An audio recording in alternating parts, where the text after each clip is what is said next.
Well, good morning and welcome back to Cityline. I gotta tell you, let's check in with Teddy. We checked in with Teddy the first segment to see what Teddy was making.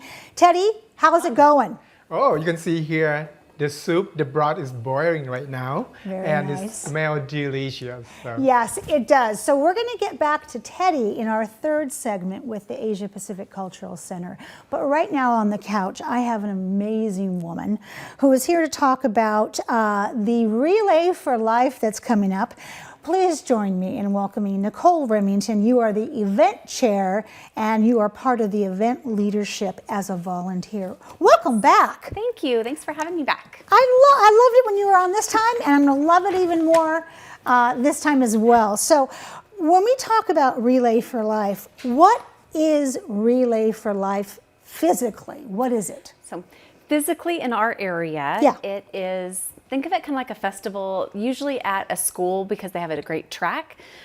People hear the word relay and you think of it's a race of some sort. Yes. It's not a walkathon, it's not a jogathon, you don't have to run. It's just symbolic of it takes a team to get to the finish line. Okay. So, you know, with the relay, someone, you know, walks or runs and they have the baton and they pass it off to another team member to keep the momentum going.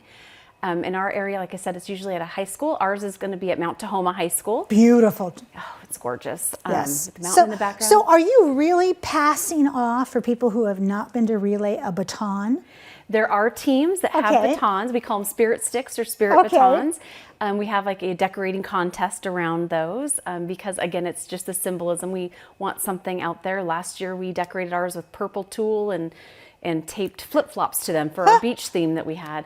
As an example, not all teams do it. It's not a requirement, but it's just something extra kind of fun to bring your team together. It is. But then there's tents and booth sites around the track, people selling crafts. Okay, don't tell too much, because I want the GoPro camera in a second. Okay. But I do want you, because I know you know this. Can we talk about how Relay for Life started? Oh, absolutely. Yeah. So Relay we're coming up on our 40th anniversary here soon. Dr. Gordy Klatt, he was a local doctor here in the Tacoma area. He did his first, we call it Relay. There's Dr. Gordy. He did his first walk at University of Puget Sound in 1985. People sponsored money to get opportunity to walk with him around the track. And in those 24 hours, he raised $87,000. Wow.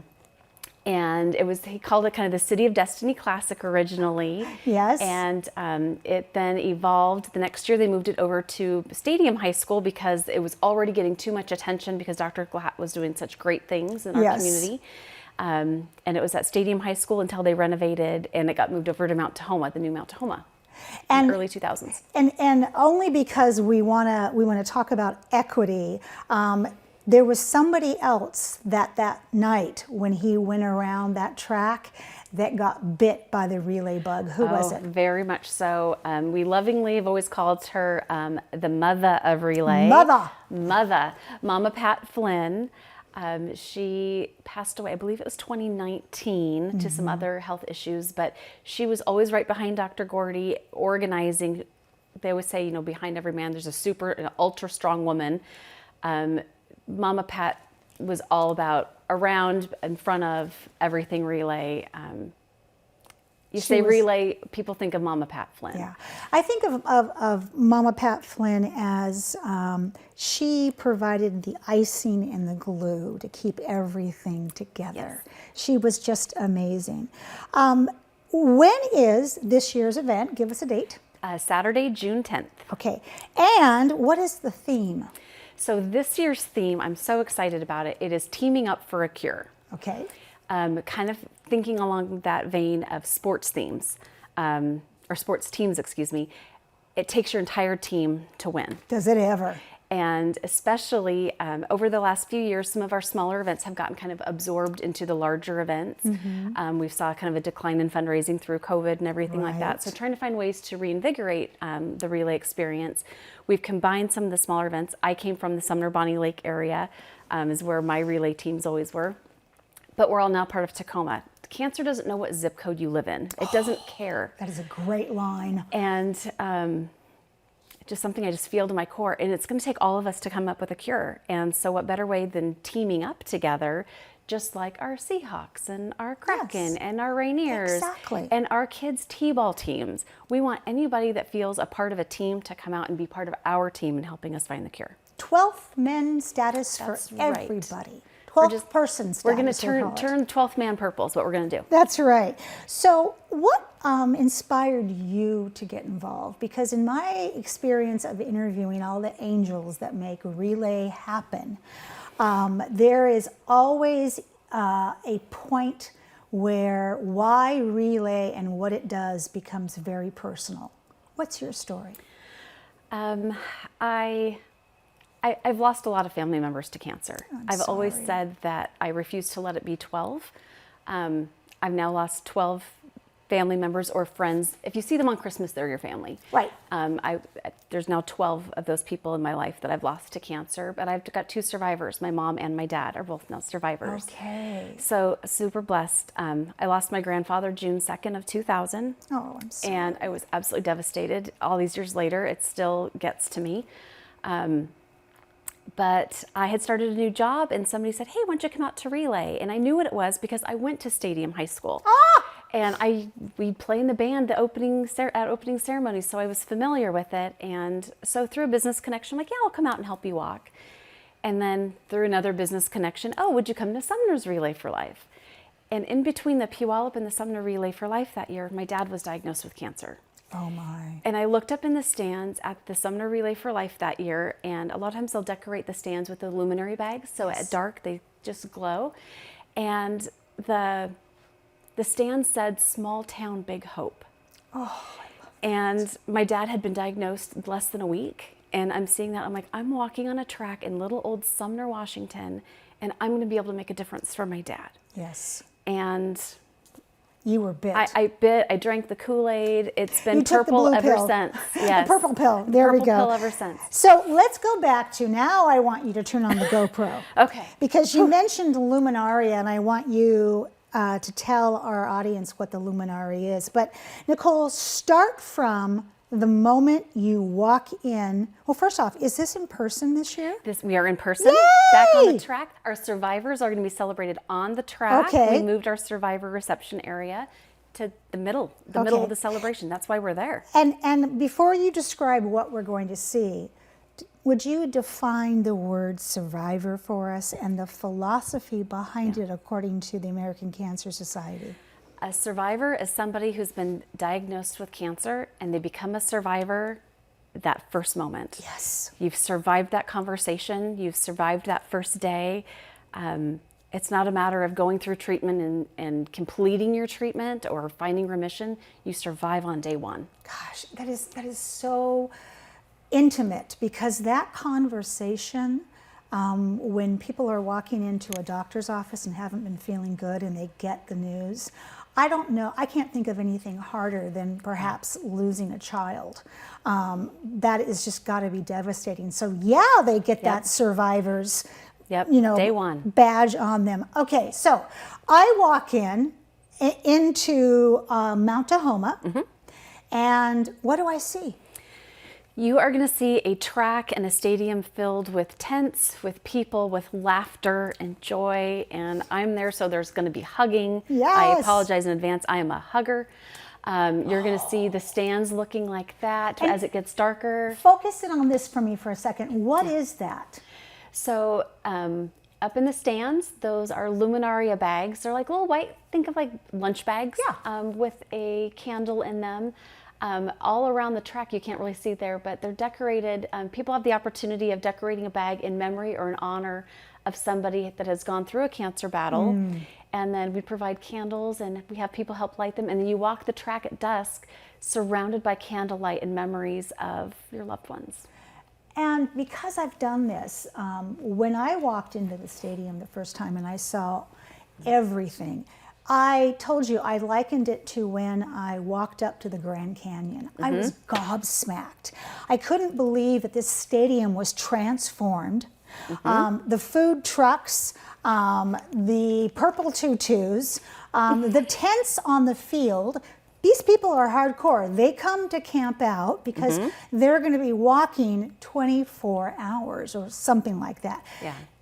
The Luminaria is specific for what kind of person in a cancer journey? So our Luminaria, you can dedicate a Luminaria to anybody. Again, from that day one, they're messages of hope, they're messages of remembrance. I really had my first connection with a Luminaria bag out in Eatonville. And a little kid had drawn a picture of their dog.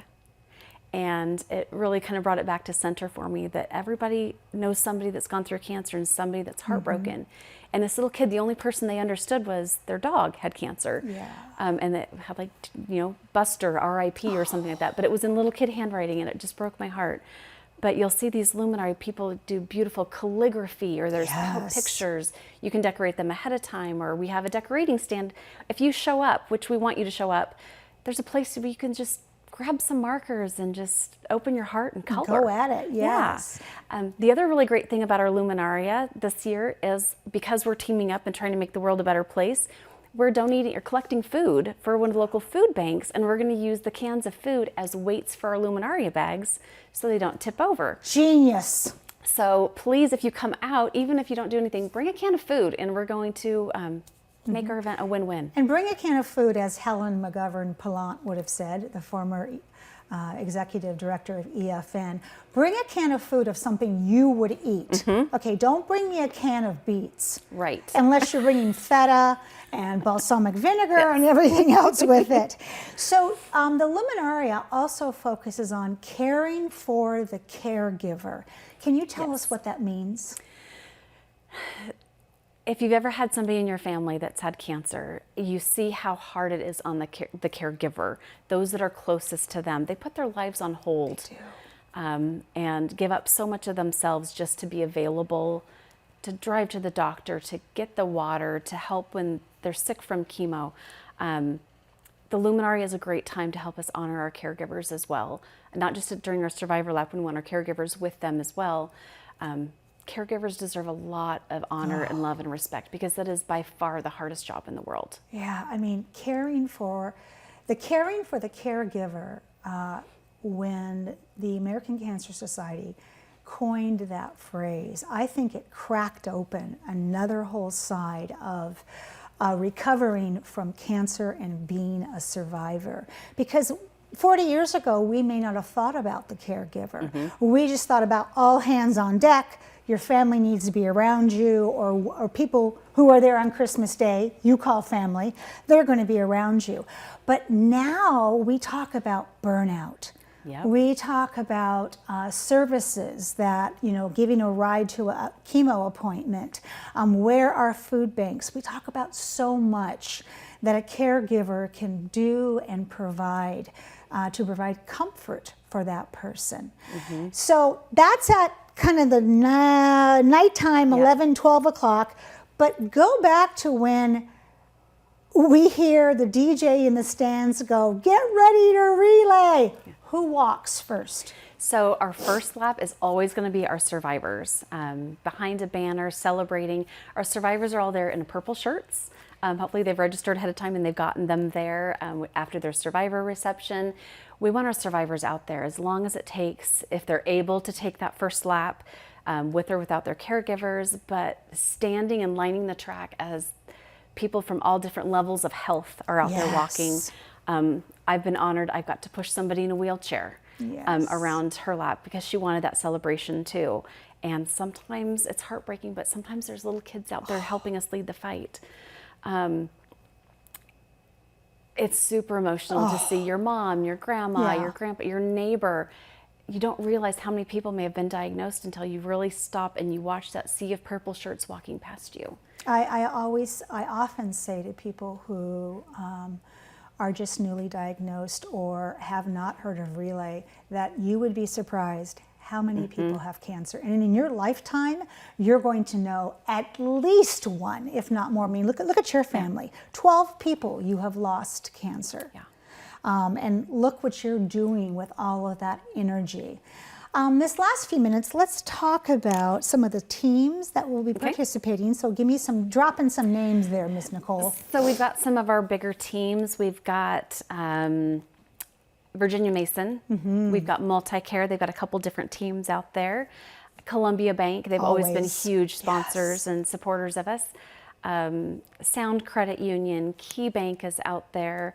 And then there's just a lot of, I know there's other sponsor teams. Titus Will, I believe, has a team out there.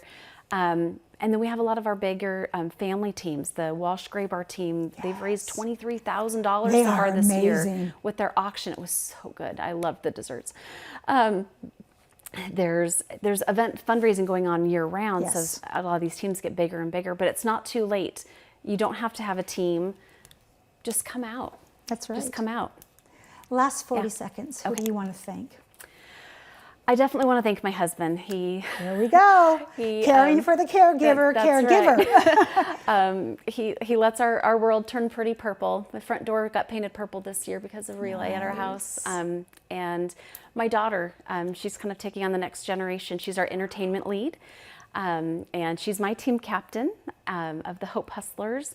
That getting out there because cancer, she understands the need that we have to do this. I don't want my grandkids to ever know a world with cancer, so we got to fight. We got to do it together.